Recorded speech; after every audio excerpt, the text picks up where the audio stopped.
What's up, everybody? My name is Merv Walker, and I'm here today to give you 5 easy longboard tricks to help you get started.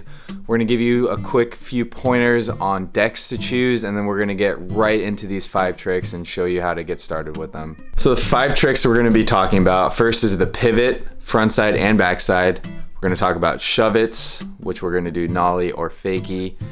We're going to talk about no comply 180s. And then we're going to wrap it up with the kick flip and the ghost ride flip. I'm going to leave a quick table of contents here just so you can see where these tricks are. So if you want to skip around, you can do so. So a quick few pointers to help you get started. You definitely need, you most certainly need a board with tails. I cannot stress that enough. If you have a board with no tails, it's going to be really hard to do any of these tricks. One of my favorite types of longboards out there is this drop through longboard, but it absolutely sucks for tricks. If you take a look at this tail, you get maybe 1.5 inches of a tail. Now, I would really recommend something like a Moonshine Hoedown, shameless plug, which has a tail that's in between 3.5 inches to 6 inches. That's really what you want to aim for, is something sizable, something you can really pop and generate force out of. In my 10 years of longboarding, I have eaten a lot of. So hopefully this video gives you a good path on how to build your skills and avoid eating as much as you possibly could. So the first trick is the pivot. Now you can do this nollie or fakie, right? So I'm regular, my left foot is my dominant foot. If your dominant foot is on the nose, that means you're doing it nollie. Now, if you're doing it with your non-dominant foot or your back foot on the nose, that's called fakie. In this case, I'm going to be teaching you guys these tricks and showcasing them in this video, fakie. Can't stress this enough how important the pivot really is. It is such a fundamental trick. If you want to get into big spins, big flips, no comply, bigger spins, really any sort of like more advanced trick, you need to have your pivot down.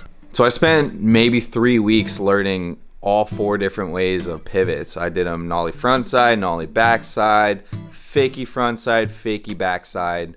I definitely encourage you to do the same. But how you want to do it is, first off, your foot needs to be on the nose, right? What you're gonna do is you're gonna weight the nose with that foot and you're gonna shift your weight with your shoulders. Now, a pivot can come in 2 different flavors, right? I like to call one the whipping pivot and the second the sliding pivot. These are both important, right? Your whipping pivot is where you really generate force and force it 180, and your sliding pivot, you're sliding the board across the floor instead. Having these 2 different flavors of pivots gives you a lot more control over the trick.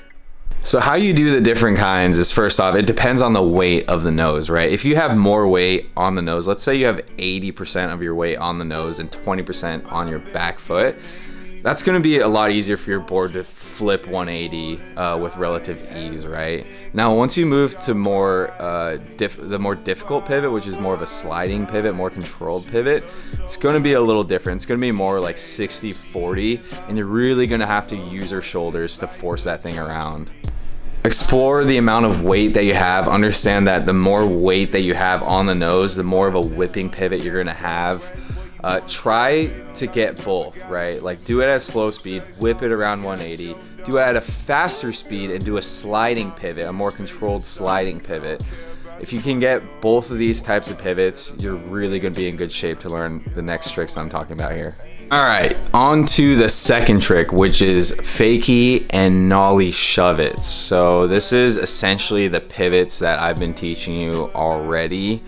And if you have your pivot down in both the whipping and the sliding fashion, it's going to be pretty damn easy to do a shove-it. Really, all the fakie or nollie shove-it is, it's a pivot with a jump, right? So you wind your shoulders similar to a pivot, but instead of turning your body, you're simply going to start the pivot and you're going to jump. go for one of those sliding controlled pivots. If you can go for a sliding controlled pivot, it'll be really easy to do one of those shove-its. If you have more of a whipping pivot where you just kind of like slam it over 180, it's going to be a lot harder to jump back onto that board and control the shove-it. So engage your pivot first. Gently jump up in the air and catch the board with your back foot. It shouldn't be too hard. I think some of the biggest struggles for people is just it's like their first jumping or flipping shove-it trick ever, so it can be pretty intimidating.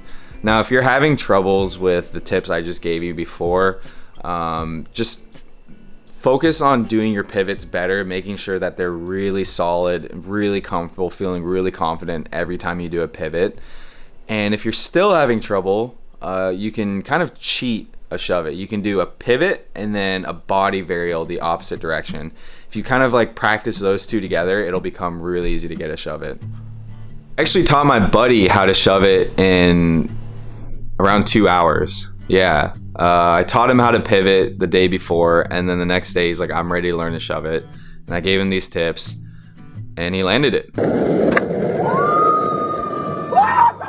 All right, friends and foes, it is now time to talk about the No Comply 180, which is easily one of my favorite tricks out there. It has so much utility. There are so many variations. It generates speed when you do it. You can do it slow. You can do it going fast. You can shift your body from regular to switch fairly easily utilizing the trick. You can do it without going to switch. Man, there are so many possibilities with this trick. So I see a lot of people trying to learn this, and a lot of times they do it kind of in the wrong way. And if you do it the way that I'm gonna explain, it's actually so much easier. So the biggest thing I see is when people do the No Comply 180, they kick the board out in front of them like 12 o'clock, and it's basically impossible to land back on the board in that fashion. Like, I've tried it and I just get hit by the board every time. What you want to do is you want to kick the board to your hip, right? So I'm regular, I'm kicking my board to 9 o'clock, right? If you're goofy, you're gonna kick it to your 3 o'clock. You want to kick it to the side of your body. And if you kick it to the side rather than in front of you, it's gonna be really easy to stick the trick. Now, how you get that rotation is by learning this stand still. So you want to get good at kicking and flicking the board into the right spot. You want to flick the board standing still and get really comfortable doing that. Practice that, get that really solid, and once you have that solid, you can move on to the next step where you start standing still, but you're jumping onto the board.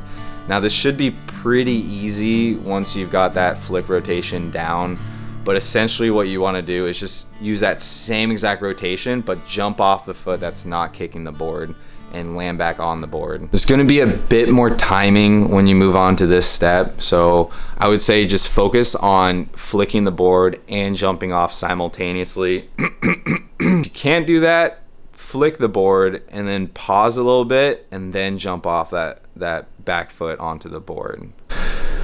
If you're having trouble on this second step, just keep practicing getting back on the board after the flick. It does not matter if your back foot is lagging. It still looks great. Still a great next step to get a perfect No Comply 180. Just keep practicing that. Eventually you'll get the timing perfect and it'll be a super crisp No Comply 180. All right, you're probably bored of being standstill, so let's talk about moving No Comply 180s. If you have the standstill No Comply 180 with the jump, should be pretty easy to get it moving now. I mean, really just move ever so slowly and try to pop it out and land back on. Take all the tips before of kicking it to your side, of having your tail pop right as you jump. Use all those tips and it should be pretty easy to stick this trick within a week or two. Now, this fourth trick is likely going to give me a lot of hate. It's the kick flip. Now, the reason I think the kick flip is an easy trick is because it's really not that hard. Very simple motion of popping the board and then flicking it with your big toe on your shoe. It's not like a skateboard kickflip where you're popping and then dragging your foot and, you know, torquing your ankle to get that rotation. It's a lot more of just popping and then pushing downwards with your front toe in order to get the trick. The best way to learn this trick and just about any flip trick, in my opinion, is first to get the flick and the rotation of the board correct, and then getting the stick back on it and sticking the landing.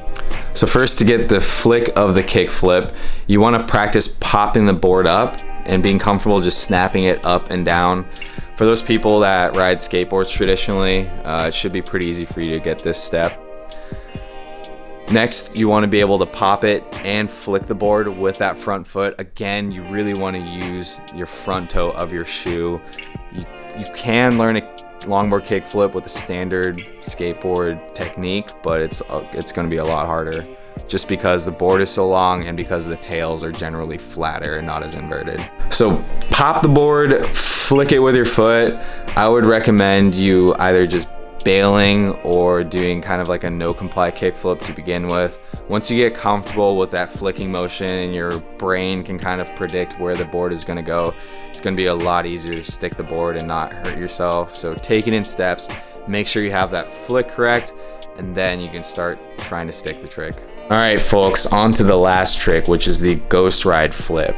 Now, the reason why this is called the ghost ride flip is because you're going to be ghost riding the board, as in the board is rolling and you are off of the board. From there, you're going to flip the board.